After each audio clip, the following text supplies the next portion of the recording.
Sur le plateau de la Web TV, nous recevons aujourd'hui Béatrice Santet, bonjour. Bonjour. Vous êtes maire de Montmélian et présidente de la communauté de communes Cœur de Savoie. Alors, on a vécu une période très compliquée, on ne vous a pas trop vu dans la presse et dans les journaux, mais vous avez vraiment agi. Et quel est votre sentiment par rapport à ces 2 mois passés ? Ça a été 2 mois bien particuliers avec plusieurs moments en fait dans ces 2 mois. Le démarrage qui a été un peu particulier pour chacun d'entre nous, qui a été presque violent parce que du jour au lendemain il a fallu tout arrêter. C'était pas quelque chose de facile, il a fallu mettre en place le confinement de nos services publics. C'était jamais arrivé, pas plus à Montmélian, en Cœur de Savoie ou dans ce pays. Ça a été difficile et compliqué, d'autant qu'on avait des services publics à maintenir. Je pense en particulier à l'aide à domicile, mais aussi à l'accueil très vite qu'il a fallu organiser des enfants de soignants, que ce soit à l'école ou dans les crèches.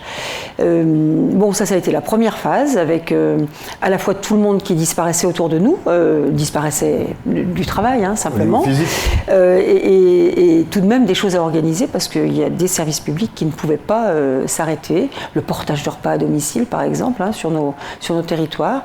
C'est important qu'on continue nous à fabriquer les repas et à les porter aux plus anciens d'entre nous. Donc ça a été la première phase. Après il y a eu une phase un peu plus peut-être tranquille où finalement cette période de confinement a roulé. On a su maintenir ces services, accueillir les enfants de soignants, je crois dans de bonnes, voire de très bonnes conditions. Et puis est arrivé le moment de la préparation du déconfinement. Et là, les choses se sont vraiment accélérées avec les commandes de masques bien complexes à mettre en place. Et puis la réouverture de tous nos services, la réouverture en tout premier lieu des écoles et des crèches, les écoles pour nos communes et les crèches au nom de Cœur de Savoie, dans des conditions de sécurité qui se doivent d'être optimales pour les enfants, dans des conditions sanitaires qui sont importantes à bien mettre en place. C'est fait maintenant. Et puis des conditions d'accueil aussi côté plus éducatif qu'il fallait absolument travailler avec le monde de l'éducation nationale. Avec tout ça, les commandes de masques, les livraisons de masques, la distribution des masques, toutes les urgences et finalement beaucoup de travail. Et puis, il y a eu en fil rouge depuis le départ, tenter d'accompagner les plus fragiles, quelle que soit la fragilité. D'abord peut-être les plus anciens qui se sont retrouvés très seuls et à qui il a fallu démontrer que nous étions là pour les entendre, pour les accompagner. Et puis aujourd'hui, on est aussi dans l'accompagnement des familles qui, pour certaines, se sont un peu éloignées du système scolaire et de la société telle qu'on l'aime bien en général. Le déconfinement est arrivé, on pense à l'économie et vous avez un site Alpespace qui touche 200 entreprises, oui. Plus de 2500 collaborateurs. Qu'en est-il ? Est-ce que Alpespace redémarre ? C'est un bon exemple pour savoir si notre Savoie a trouvé les déclics. Oui, les entreprises Alpespace se sont pour beaucoup arrêtées, comme beaucoup d'entreprises françaises, comme les autres entreprises de Cœur de Savoie. Celles qui ont continué sont celles qui sont en lien avec l'agroalimentaire, et on en a quelques-unes sur le territoire. Je pense en particulier à Pain-de-Beldonne, à Raffin, à Hafner sur le parc Alpespace. Eux ont tous continué, mais c'est vrai que quelques grosses industries s'étaient arrêtées. Tout le monde redémarre maintenant, plus ou moins vite, mais les entreprises se sont remises en route. On se pose évidemment tous beaucoup de questions sur l'avenir de... Il y a des inquiétudes sur certaines entreprises ? Il y a eu quelques inquiétudes sur certaines entreprises. Moi, je voudrais saluer l'action de Cœur de Savoie, de mon vice-président Jean-Claude Montblanc, vice-président à l'économie, de notre service Action économique qui est resté en veille tout ce temps, plus qu'en veille. On a proposé nos services aux entreprises dès le démarrage, dès le confinement. en demandant simplement aux chefs d'entreprise de nous dire ce dont ils avaient besoin. Et on a eu beaucoup de retours et on a pu accompagner des entreprises dans beaucoup de domaines, dans des liens à faire avec tel ou tel organisme bancaire, d'assurance, et pour rassurer, pour accompagner. Il y a des entreprises, bien sûr, qui étaient peut-être déjà en difficulté, qui le sont devenues là, qu'on sait accompagner. On a même mis quelques moyens en place pour accompagner sur des expertises qui permettent aux entreprises de rebondir et d'avancer. On se pose, comme beaucoup de décideurs, beaucoup de questions sur l'avenir de l'économie dans le monde, dans notre pays, en Savoie. La Savoie est bien sûr très tournée autour d'une économie touristique qui a particulièrement pâti de cette crise, de ce moment de confinement et qui se pose beaucoup de questions sur l'avenir. Alors on est au lendemain de déclaration du Premier ministre qui à la fois met de l'argent sur un plan de relance touristique et qui à la fois dit aux Français prenez vos vacances en France. C'est plutôt bon signe. C'est plutôt bon signe. C'est finalement à travers cet exemple du tourisme peut-être des choses à réinventer sur l'économie française, sur des choses qu'on délocalisera moins, peut-être plus terre à terre, et puis surtout plus local, et peut-être que la Savoie et un territoire comme Cœur de Savoie a une épingle à tirer de ce nouveau jeu où les Français auront envie peut-être d'authenticité, de territoire comme le nôtre, qui vont donner envie peut-être cet été. Il faut le souhaiter à Alpespace, puisqu'on parlait d'Alpespace en introduction. Il y a aujourd'hui 70 entreprises environ qui travaillent autour de l'industrie de la montagne. Autant vous dire qu'il y a quelques enjeux là pour l'avenir. Et c'est compliqué aujourd'hui de se projeter pour l'été qui vient et pour la saison touristique prochaine. Je pense à la saison d'hiver. Et pour nos industries de la montagne, de vraies questions se posent. Mais moi, je crois qu'il faut que chacun garde son enthousiasme. Il faut peut-être qu'on réinvente de nouvelles solutions économiques. Il y aura peut-être des envies de relocaliser certaines productions, certains approvisionnements. Et le tourisme est aussi un sujet sur lequel la relocalisation peut être un véritable sujet d'avenir.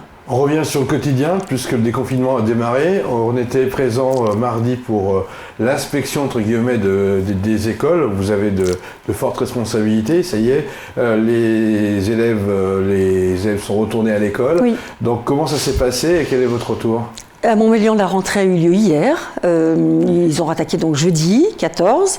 On était en classe avec une des maîtresses hier matin. Les choses se sont passées tranquillement, calmement. Je crois que les enseignants et les enseignantes de Montmélian s'étaient particulièrement bien préparés à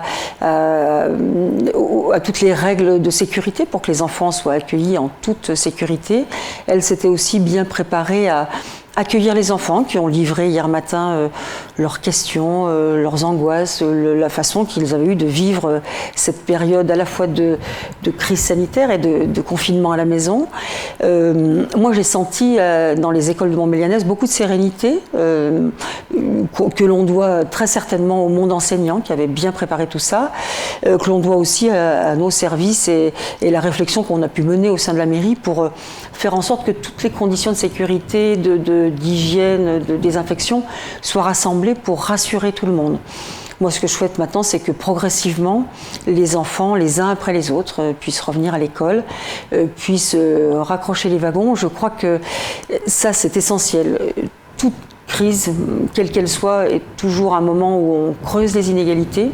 Cette crise sanitaire inédite pour notre pays a sûrement été un moment où on a creusé des inégalités scolaires. Et à Montmélian, c'est un sujet qui nous préoccupe tout particulièrement. Il y a eu quelques familles et quelques enfants décrocheurs. Il faut absolument maintenant que chacun puisse revenir à l'école, retrouver ce plaisir-là d'apprendre et qu'on oublie aussi ce moment difficile que chacun a pu vivre. Nous, on accompagnera l'école à partir de lundi 18 mai, avec ce que l'Éducation nationale appelle les 2 S2C, c'est-à-dire toute l'organisation d'activités pour ceux qui n'ont pas pu être retenus à l'école, pas pu être accueillis à l'école dans un premier temps, faute de place, compte tenu des conditions de sécurité.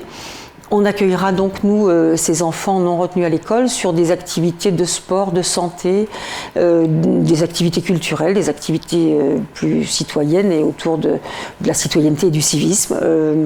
Nos services sont disposés pour cela, et on attaque dès lundi matin. Il y a même des clubs sportifs qui nous ont proposé leur animateur sportif pour que...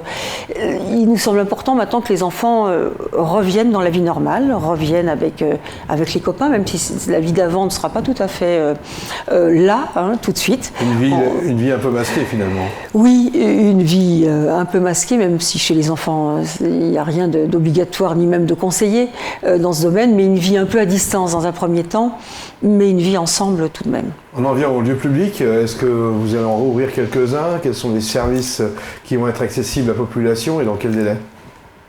On rouvre les services les uns après les autres. On ne peut pas pour l'instant malheureusement ouvrir les lieux de rencontres en grand nombre. Je pense en particulier à l'espace François Mitterrand et à toute notre programmation culturelle et de congrès qui ne rouvrira très certainement pas avant le mois de septembre. On rouvrira la médiathèque, c'est une ouverture qui nous est réclamée par beaucoup de Montmélianais dès la semaine prochaine, 2 jours par semaine. On ouvrira très certainement les cours de l'école de musique qui n'ont pas cessé, mais qui ont eu lieu à distance, et on rouvrira l'école de musique en présentiel dès le 2 juin. Et puis voilà, on réouvre petit à petit. On n'ouvre pas tout de suite le musée de la vigne et du vin, mais les salariés du musée accompagneront les enfants sur leurs devoirs et sur toute cette ouverture culturelle qu'on pourrait leur proposer. Voilà, malheureusement, nous ne pouvons ouvrir la piscine pour l'instant, c'est ainsi, ni les stades, ni les gymnases. On va essayer d'autoriser quelques activités en plein air. Je pense au BMX, au yoga qui nous a fait une demande, à un club qui souhaite faire un peu de danse en plein air. Pourquoi pas, par petits groupes et en respectant les distances de sécurité. Il faut maintenant que, en tout cas moi c'est mon souhait, vraiment que la vie reprenne. Je parlais d'enthousiasme tout à l'heure pour les chefs d'entreprise. Je crois qu'il faut que chacun retrouve de l'envie de vivre ensemble, de se retrouver, parce que finalement beaucoup ont le souhait de se retrouver dans les bistrots, dans les restaurants, tant mieux. Il faut aussi qu'on retrouve, je pense qu'il y a aussi des gens qui, et on doit se méfier de tout ça, qui ont trouvé du plaisir et qui ont trouvé en tout cas une assurance à rester à la maison. Moi je souhaite vraiment qu'on puisse les uns et les autres ressortir et vivre de nouveau ensemble. Il faut qu'on fasse les choses progressivement pour ça il faut des masques. Donc là vous aussi, il y a la région d'un côté, puis il y a aussi l'initiative de la municipalité, des municipalités qui ne devrait pas être vraiment de leur initiative, parce que la santé c'est quand même un problème d'État avant tout.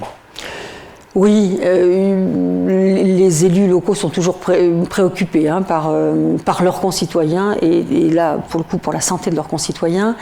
La région nous a donc livré des masques cette semaine, alors au sein de Cœur de Savoie pour les communes de moins de 2000 habitants, ce qui fait que Montmélian, Porte de Savoie, La Rochette et Saint-Pierre-d'Albigny n'ont toujours pas été dotés. C'est prévu, la région ne nous a pas donné de réponse précise, mais on va dire dans les jours qui viennent. Donc la distribution a eu lieu dans les communes de moins de 2000 habitants, elle aura lieu dans les communes de plus de 2000. Je le souhaite dès la semaine prochaine. En attendant, la communauté de communes Cœur de Savoie a commandé avec le département des masques pour chacun des habitants de Cœur de Savoie.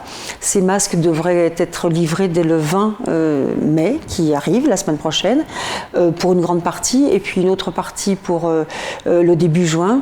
Voilà, la communauté a souhaité offrir un masque à chacun des habitants de Cœur de Savoie et accompagner ainsi les communes et les habitants de nos communes de Cœur-de-Savoie dans ce qui paraît être aujourd'hui important, rassurant pour les uns et les autres, et puis sûrement protecteur contre la divulgation de ce virus. On vous sent positive et confiante? Oui, je crois qu'il faut l'être. On vient de vivre un moment difficile, complexe. On est en train de s'en sortir. On tire toujours, vous savez, des pires moments, il faut toujours tenter d'en tirer le meilleur. Moi, c'est comme ça que j'ai été élevée. Voilà. Avec, j'ai en tête un beau texte d'Higelin qui,